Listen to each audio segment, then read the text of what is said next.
En el Día de la Madre, mi suegra apareció de sorpresa y me encontró sola, embarazada, almorzando sobras frías, mientras mi esposo estaba con su amante en un hotel de lujo tomando champán. Fueron 4 años de matrimonio. 4 años en los que aprendí a ver el amor en los pequeños gestos, en la forma en que me cubría por las noches, en la manera distraída con la que me observaba cocinar o en los mensajes rápidos durante el trabajo solo para decir pensé en ti. Había una rutina, sí, pero dentro de ella, un cierto calor. No era un amor de telenovela, pero era el nuestro. Y entonces, de repente, vino la prueba de farmacia. 2 líneas. Positivas. Recuerdo ese instante con una claridad absurda. Estaba sola en el baño, sentada en el borde de la bañera con la prueba en las manos, y el corazón latiendo rápido, no por miedo, sino por algo que ni siquiera sé cómo explicar. Era como si, finalmente, tuviera un nuevo motivo para existir. Un nuevo comienzo. No solo un hijo, sino una oportunidad de rehacer todo, de hacerlo diferente, mejor, con propósito. Carlos llegó del trabajo poco después. Sonreía al verme tan entusiasmada, aunque esa sonrisa suya era extraña. Un poco tensa, tal vez. No le di importancia. Le mostré la prueba, y él me abrazó, dijo que estaba feliz. Que ahora era oficial, seríamos 3. Pero su felicidad tenía el volumen bajo. Mientras yo me sumergía, él flotaba. Desde la primera ecografía, yo ya me sentía madre. Comencé a hablarle a la barriga aún invisible, a planear el cuarto incluso antes de saber el sexo. ¿Era niño o niña? No importaba. Era nuestro. Anotaba todo, las fechas, los síntomas, los antojos locos de madrugada. Carlos participaba, claro, pero siempre con un pie fuera. Respondía, acompañaba, pero con la emoción de quien ve una película por educación. En la farmacia donde trabajo, mis colegas me preguntaban si ya había elegido un nombre. Yo sonreía. Todavía no, pero ya lo amo. Solo imaginar que el bebé se moviera me calentaba todo el cuerpo. La primera patada me hizo reír sola en el autobús. La segunda, me emocionó hasta el fondo. El primer día de la madre se acercaba. Sabía que oficialmente aún no era madre, pero sentía que ya lo era. Porque amar a alguien que ni siquiera has visto también es un tipo de maternidad, ¿no? Quería algo simbólico, quizás una cena en casa, una vela encendida en la mesa, una foto de la ecografía cerca del plato. Tonterías mías, pero lo deseaba. Carlos estuvo de acuerdo, con esa misma sonrisa insípida. Claro, amor. Lo vemos. Por dentro, yo hacía planes. Quería eternizar ese momento. El embarazo me daba una sensación de propósito. Ya no era solo esposa, solo mujer. Era madre. Ya era madre, incluso sin brazos, sin llanto en la cuna. Con el pasar de las semanas, algo en Carlos empezó a desvanecerse. Primero, fueron los besos por la mañana, antes tan automáticos como su café. Luego, los abrazos largos por la noche. Sus manos, antes siempre curiosas por mi barriga, ahora parecían no saber dónde posarse. Y lo que antes eran conversaciones sobre el futuro se volvió silencio. Un silencio denso, incómodo, que se sentaba a la mesa con nosotros todos los días. Noté todo, por supuesto. Fingir que no sería subestimar mi propia percepción. Pero, en esa etapa, mi mente elegía caminos más ligeros. Me justificaba, es solo presión, es miedo. Pasará. Repetía eso como un mantra mientras lo veía cerrarse más y más cada semana. Yo seguía intentando. Le mostraba los exámenes, le contaba sobre las consultas, le hablaba de los nuevos descubrimientos del embarazo. Él escuchaba. A veces sonreía. Otras solo asentía con la cabeza, como si acabara de contarle el pronóstico del tiempo. Es normal, repetía internamente. Cada persona reacciona a su manera. Intenté involucrarlo de todas las formas. Compré un libro sobre paternidad y lo dejé en la mesita de noche. Le hice una sorpresa con una ropita diminuta bordada con la frase papá, te estoy esperando. Cuando la vio, se rió. Una risa corta, forzada. Solo dijo, qué lindo. Dobló la ropa y se fue a bañar. Empecé a evitar ciertos temas solo para no ver esa reacción desanimada. Contaba mis descubrimientos a colegas del trabajo, a mi madre por teléfono, pero en casa, cada novedad parecía chocar contra una pared. Carlos no era grosero, no era cruel. Él simplemente, no estaba. Incluso cuando estaba. Una noche, después de una cena cualquiera, me arriesgué a preguntar, ¿estás bien? Tardó en responder.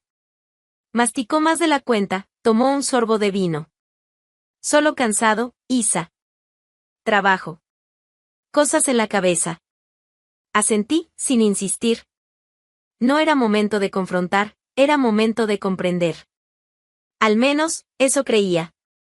La esperanza, en ese punto, era mi única compañía. Empecé a dormir sola con frecuencia. Él decía que tenía insomnio, que iba a ver televisión en la sala. A veces, me despertaba de madrugada y lo oía hablando bajo por teléfono. Cuando preguntaba con quién, respondía rápido, gente del trabajo. Están con un proyecto nuevo. Una vez más, me lo tragué. Porque el miedo de saber la verdad era mayor que el dolor de no saber. En silencio, fui creando un guión para el nacimiento del bebé. Planeaba el ajuar, elegía nombres, leía artículos, veía videos, anotaba ideas. Carlos participaba cuando yo insistía, pero sin entusiasmo. La diferencia entre nosotros era enorme, yo vivía ese embarazo con el corazón. Él, con el cronómetro. Pero aún con todas las señales empujándome, me negaba a ver con claridad. Prefería creer que era solo una fase, que el amor aún estaba allí, solo dormido, escondido detrás del miedo. Dicen que la llegada de un hijo lo transforma todo. Solo que yo no imaginaba que, antes de nacer, el mío ya estuviera desmontando mi vida en silencio. El viernes antes del Día de la Madre, él llegó del trabajo más tarde de lo habitual. Usó la misma excusa de siempre, tráfico, reunión, cosas de la oficina. Yo ya no preguntaba. Solo observaba. Mientras se quitaba el abrigo y ponía el celular a cargar en el sofá, soltó la frase, dicha como quien comenta el clima, el domingo voy a pasar el día con mi madre, en Teruel. Me lo pidió, no pude decirle que no. Esa frase fue como una bofetada fría en la cara. Ni siquiera me miró a los ojos. Lo dijo y fue a la cocina a buscar agua. Yo lo seguí hasta el pasillo, deteniéndome cerca de la puerta del cuarto. El domingo, es el Día de la Madre. Dije en voz baja, como si aún hubiera espacio para que se corrigiera. Sí. Por eso mismo. Es el día de mi madre. Pensé que lo entenderías. Entender. Yo debía entender. Me quedé ahí, parada, observándolo beber agua como si hubiera dicho algo banal. Ninguna mención a mí, al bebé, al hecho de que era mi primer día de la madre. Aunque el hijo aún estuviera en mi vientre, yo ya era madre. Y él lo sabía. Pero cedí. Me lo tragué una vez más. El sábado, me desperté temprano y fui al mercado. Quise preparar una cena especial para él. Algo que le hiciera recordar que, aunque herida, yo aún lo amaba. Compré los ingredientes de su plato favorito, elegí un vino que siempre decía que combinaba con noches así. Volví a casa, puse música baja, me puse un vestido antiguo que él solía elogiar y dejé las luces de la sala más suaves. Era lo mínimo, y, al mismo tiempo, todo lo que podía hacer. Cuando llegó, la cena ya estaba lista. Me senté a la mesa, con una leve sonrisa. Hice lasaña de espinaca. Aquella que decías que te recordaba a la de tu abuela. Él sonrió de lado, arrastró la silla y se sentó. Comió sin decir una palabra sobre el gesto. Sin elogiar, sin comentar el sabor. Solo masticaba, miraba el reloj y, de vez en cuando, respondía mensajes en el celular que no dejaba de vibrar. Terminó, soltó los cubiertos y dijo un gracias seco, sin alma. Se levantó, tomó la mochila. Me voy ahora. Mañana tengo que salir temprano para tomar la carretera. Y se fue.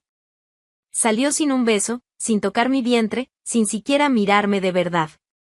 Dejó en el aire el rastro de un perfume caro y la sensación de que, en ese instante, Yo era invisible. Pero lo que yo no sabía era a dónde realmente iba. Mientras lavaba sola los platos de la mesa, con los ojos pesados y las manos temblorosas, él ya iba por la carretera rumbo al hotel más caro de la ciudad. Ya había reservado la suite con vista panorámica. No había comida de madre, ni almuerzo familiar. Solo una noche de escapismo, risas fáciles y manos que no eran las mías.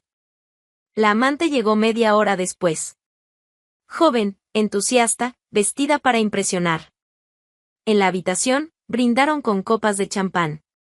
Y mientras yo guardaba los cubiertos en el cajón, él hacía bromas con mi nombre.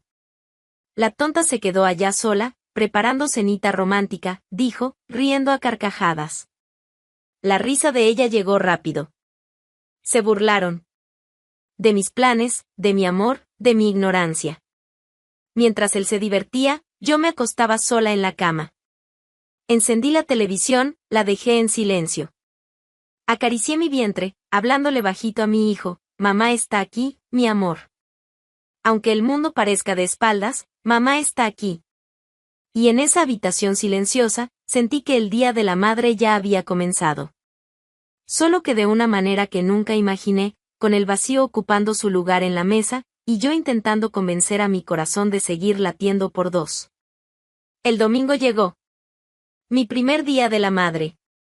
Desperté sin despertador. La casa estaba demasiado silenciosa. Me senté en la cama con dificultad, la barriga ya pesaba. Sentí una punzada leve en la espalda, pero no era física.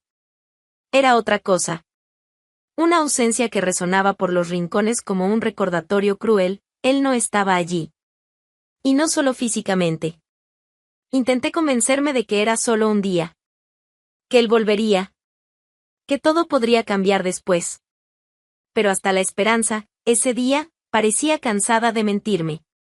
No preparé almuerzo. Calenté las sobras del viernes. Puse el plato en el regazo, me senté en el sofá con la TV encendida en silencio, como si el sonido interrumpiera mi intento de no derrumbarme. Comí despacio. Cada bocado era forzado. Las paredes parecían más estrechas. El reloj, más ruidoso. Y, en silencio, acariciaba mi barriga, mi único consuelo en ese día vacío. Fue entonces cuando alguien llamó a la puerta. 2 golpes, firmes. Me levanté despacio. Abrí. Y ahí estaba ella, Yolanda. La suegra. Con vestido claro, el cabello recogido como siempre. Una expresión entre sorpresa y confusión. Feliz Día de la Madre, Isabela, dijo, con una sonrisa discreta, llevando una pequeña bolsa.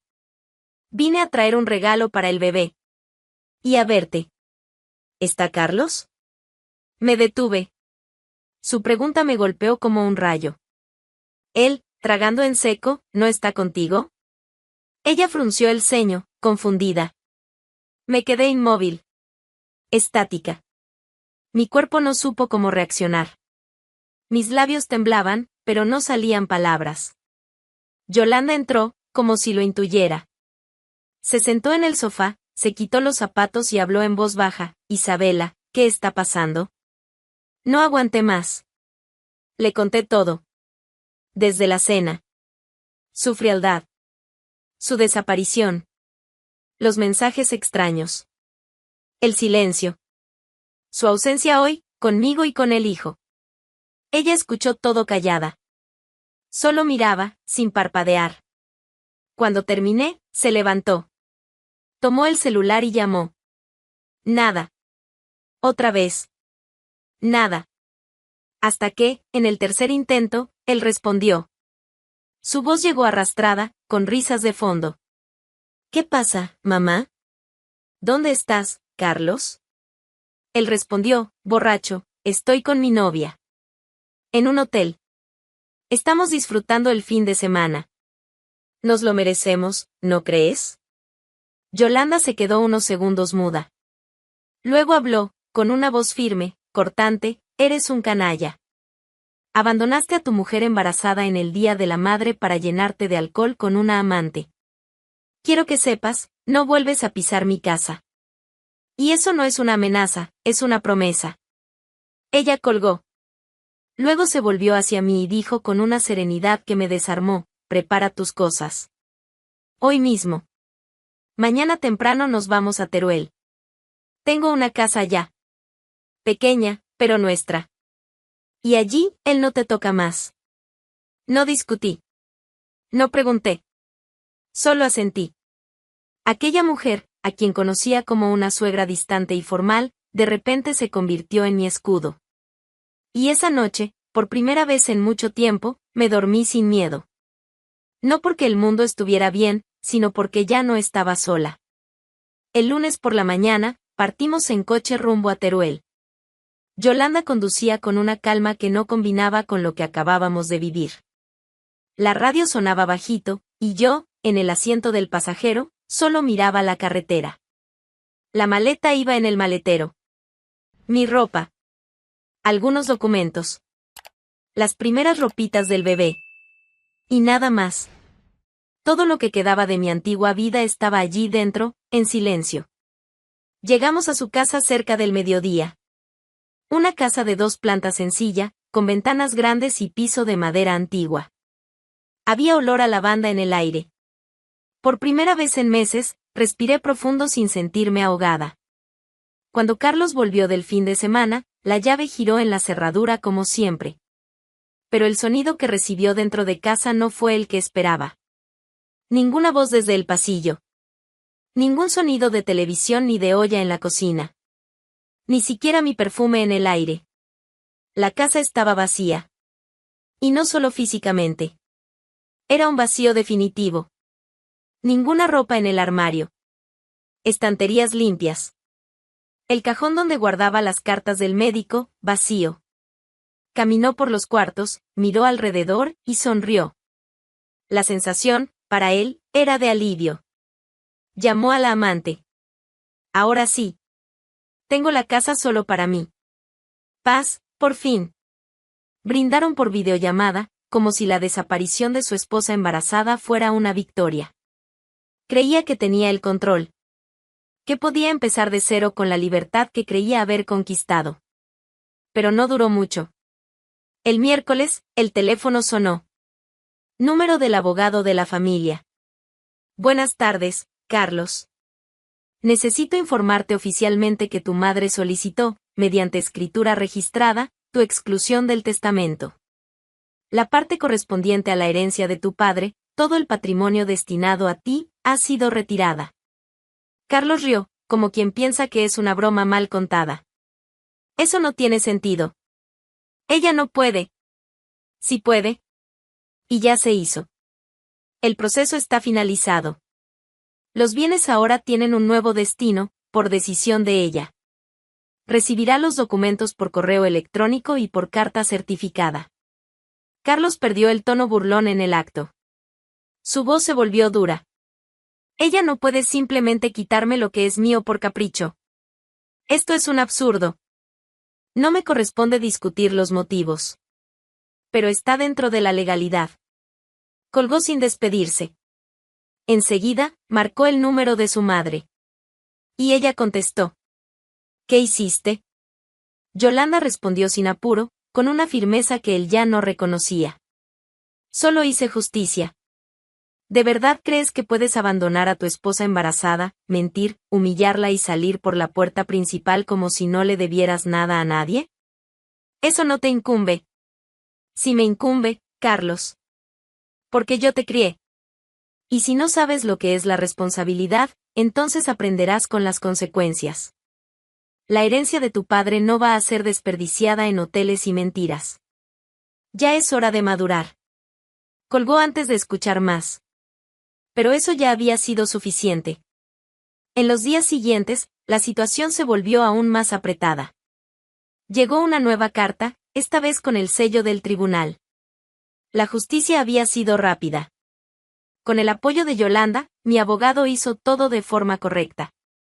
Y el juez no dudó, incluso antes del nacimiento del bebé, Carlos estaría obligado a pagar una pensión mensual, calculada en base a su salario. Casi la mitad. Se quedó parado en la sala durante minutos, mirando el papel. Esto es un robo, murmuró. Una broma. Pero no había ninguna broma allí. Era la realidad tocando la puerta, por primera vez sin pedir permiso. Y ya no tenía dónde esconderse. Mateo nació en una tarde fría pero serena, en Teruel. Recuerdo el sonido de la lluvia contra la ventana del hospital y la voz de Yolanda diciéndome que todo iba a estar bien. Ella se quedó conmigo todo el tiempo, desde el inicio de las contracciones hasta el llanto más esperado de mi vida. El parto no fue fácil. Lento, extenuante, doloroso. Pero sentía que cada segundo de ese esfuerzo servía para dejar atrás el pasado.